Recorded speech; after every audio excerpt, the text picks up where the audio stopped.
Find the maximum and minimum values if any of the following function given by g of x is equal to x cube plus 1.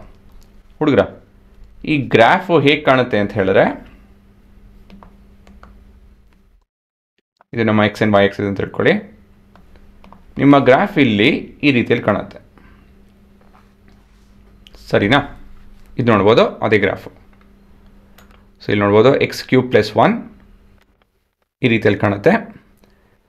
C ಇಲ್ಲಿ ನಮ್ಮ ಈ X cube ಅಂತ ಹೇಳೋ expressions ಎಲ್ಲ ನಾವು ಮೊದಲು ನೋಡಿದ್ದೀವಿ. ಯಾವತ್ತಿದ್ರೂ ಈ ಥರ ನೆಗೆಟಿವ್ ಇನ್ಫಿನಿಟಿಯಿಂದ ಪ್ಲಸ್ ಇನ್ಫಿನಿಟಿವರೆಗೂ ಹೋಗುತ್ತೆ. ಟರ್ನಿಂಗ್ ಪಾಯಿಂಟ್ ಎಲ್ಲೂ ಇಲ್ಲ, ಇಲ್ಲಿ ಪಾಯಿಂಟ್ ಆಫ್ ಇನ್ಫ್ಲೆಕ್ಷನ್ ಇದೆ. ಹೀಗಿರಬೇಕಾದ್ರೆ since our slope is always increasing is no turning point ಅಂತ ಹೇಳಿದಾಗ ಮ್ಯಾಕ್ಸಿಮಮ್ ಮಿನಿಮಮ್ ವ್ಯಾಲ್ಯೂ ಬರೋಲ್ಲ. ಮ್ಯಾಕ್ಸಿಮಮ್ ವ್ಯಾಲ್ಯೂ ಬಂದು ಅನ್ಡಿಫೈನ್ಡ್, ಮಿನಿಮಮ್ ವ್ಯಾಲ್ಯೂ ಕೂಡ ಅನ್ಡಿಫೈನ್ಡ್ ಅಲ್ವಾ? So this is your behavior. So this is your g of x, that's your x. So ಈ ಥರ ಇರಬೇಕಾದ್ರೆ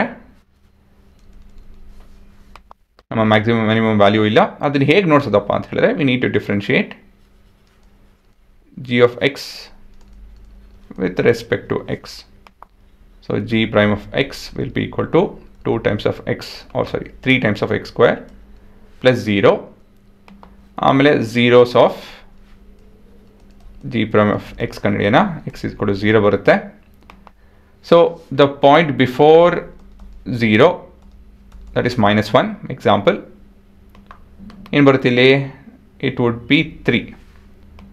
a point after 0 ಅದು ಕೂಡ 3 ಬರುತ್ತೆ. ಸೊ ಇದರಿಂದ ಏನು ಹೇಳ್ಬೋದು? This implies x is equal to 0 is a point of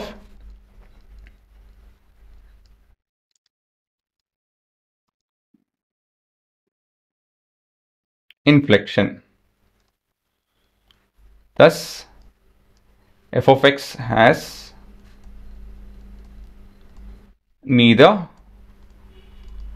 maximum or minimum value.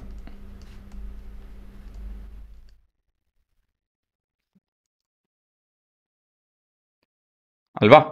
So ಇದೆ ನಿಮ್ಮ ಉತ್ತರ. ಈ ಬಿಹೇವಿಯರ್ ಎಲ್ಲ ಚೆನ್ನಾಗಿ ಅರ್ಥ ಮಾಡ್ಕೊಂಡ್ರಿ, ಚೆನ್ನಾಗಿ ಜ್ಞಾಪಕ ಇಟ್ಕೊಂಡಿರಿ. ಏನಕ್ಕಂತ ಹೇಳಿದ್ರೆ ಈ ಥರದೆಲ್ಲ MCQ ಕ್ವೆಶನ್ ಬಂದಾಗ 1 ಸೆಕೆಂಡಲ್ಲಿ ನೀವು ಉತ್ತರ ಹೇಳೋ ರೀತಿಯಲ್ಲಿ ಇರಬೇಕು.